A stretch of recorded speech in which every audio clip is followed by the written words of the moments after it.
मेरे प्यारे बच्चों, छात्र एवं छात्राओं, विद्यावाणी चैनल में आप सभी का स्वागत है बच्चों।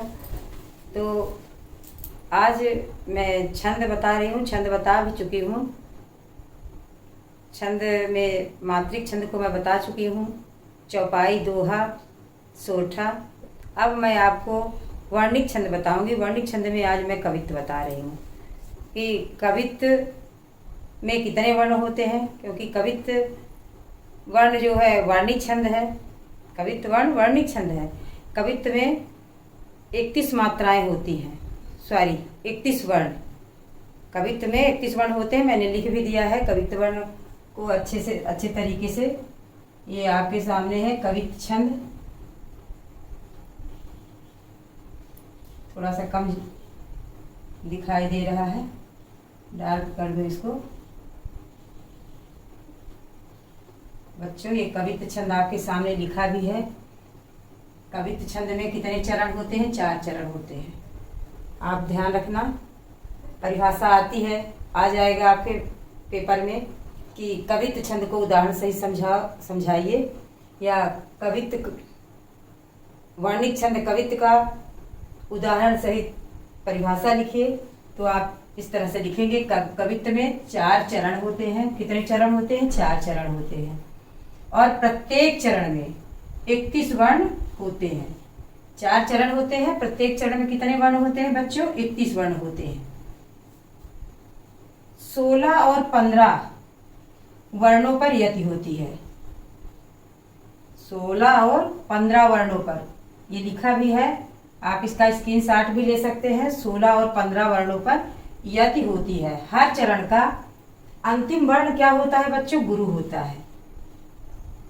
उदाहरण में मैं लिखी भी हूँ, उसको भी बताती हूँ। 4 चरण होते हैं।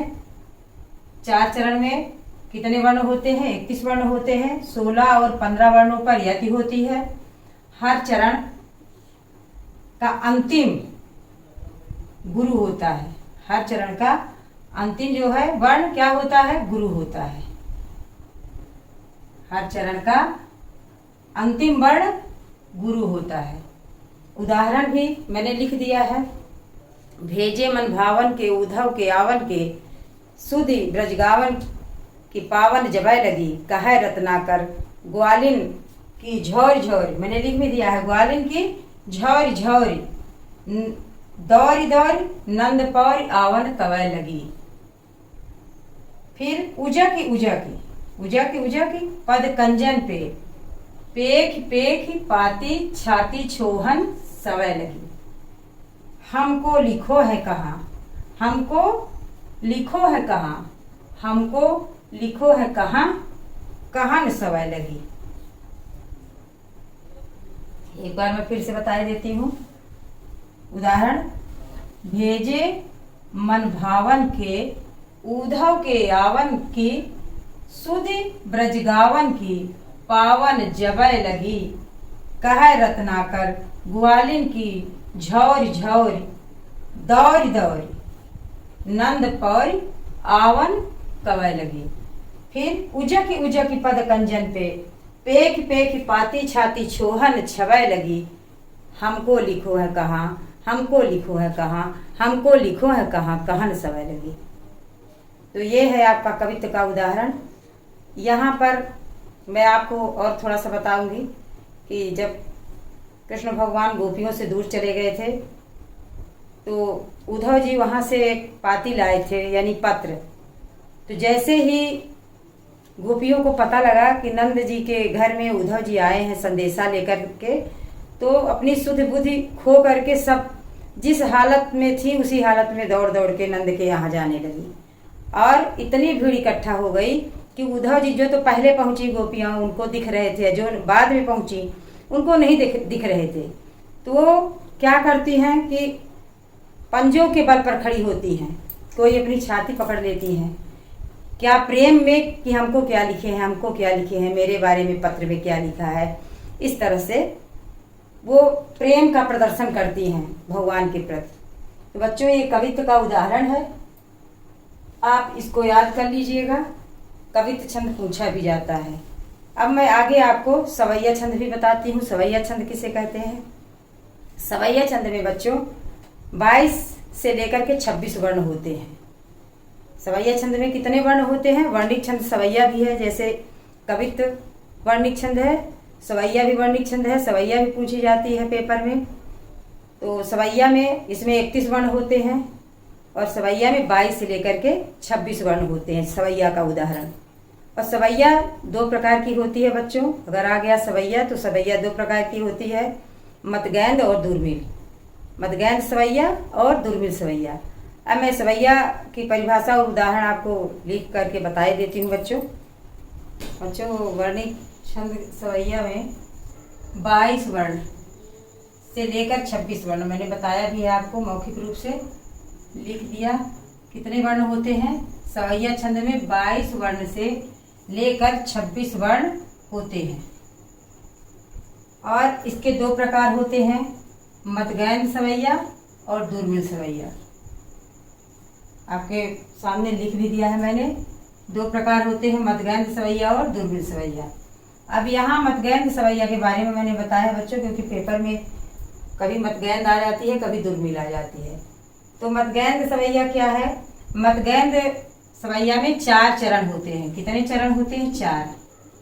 4 चरण होते हैं और प्रत्येक चरण में 23 वर्ण होते हैं। आप याद रखना, 4 चरण होते हैं और प्रत्येक चरण में कितने वर्ण होते हैं? मदगैंद में 23 वर्ण होते हैं। वर्ण में 7 भगण और 2 गुरु होते हैं, ये भी ध्यान रखना आप। कितने भगण होते हैं? 7 भगण और 2 गुरु होते हैं। ये गुरु के क्रम में 7 भगण और 2 गुरु के क्रम में होते हैं मदगैंद सवैया। अब इसका उदाहरण भी मैंने लिख दिया है, आपके सामने लिखा भी है। शेष गणेश महेश दिनेश सुरेशम जाहि निरंतर गावें, जाहि अनादि अनंत अखंड अछेद अवेद सुवेद बतावें।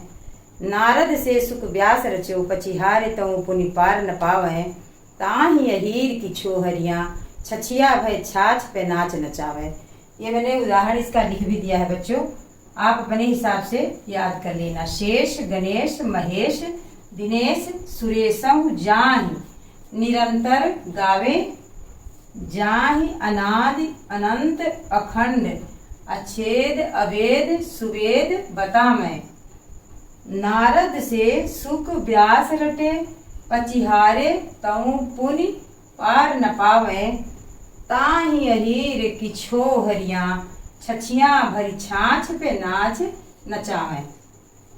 थोड़ा सा आपको जटिल तो लगेगा, क्योंकि बहुत बड़े बड़े उदाहरण हैं कवित्व के और दुर्मिल के। इसी तरह से मदगैंद के, दुर्मिल का तो और भी वो है। दुर्मिल का मैं मौखिक अभी बताए दे रही हूँ कि दुर्मिल सवैया क्या है।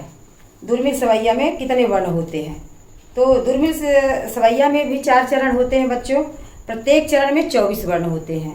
मदगैंद में 23 वर्ण होते हैं प्रत्येक चरण में। मदगैंद में भी 4 चरण होते हैं और प्रत्येक में 23 होते हैं। दुर्मिल सवैया में भी 4 चरण होते हैं, प्रत्येक चरण में 24 वर्ण होते हैं। अब इसके उदाहरण क्या है? पुरते निकसी रघुवीर बधु धर धीर दये मगमे डग द्वय, झलकी भर भाल कनी जल की पट सख गए मधुरा धरवय। फिर बूझत हैं चलनी अब केतिक पर्ण कुटी करिहं कितकय। तियकी लिखे आतुरता पियकी आँखियाँ अतिचार चली जल चय। ये दुर्मिल का उदाहरण है बच्चों, तो आप इसको भी याद कर लेना कि दुर्मिल सवैया में 4 चरण होते हैं और इसके प्रत्येक चरण में 24 वर्ण होते हैं। फिर इसका उदाहरण पुरते निकसी रघुवीर वधु, ये आप लोग याद कर लेना बच्चों। तो धन्यवाद बच्चों। विद्यावाणी चैनल को लाइक सब्सक्राइब शेयर करते रहिए, हमें मोटिवेशन देते रहिए बच्चों। विद्यावाणी चैनल में मैं आपको हर दिन नए नए अच्छे महत्वपूर्ण वीडियो के साथ मिलूंगी बच्चों। धन्यवाद।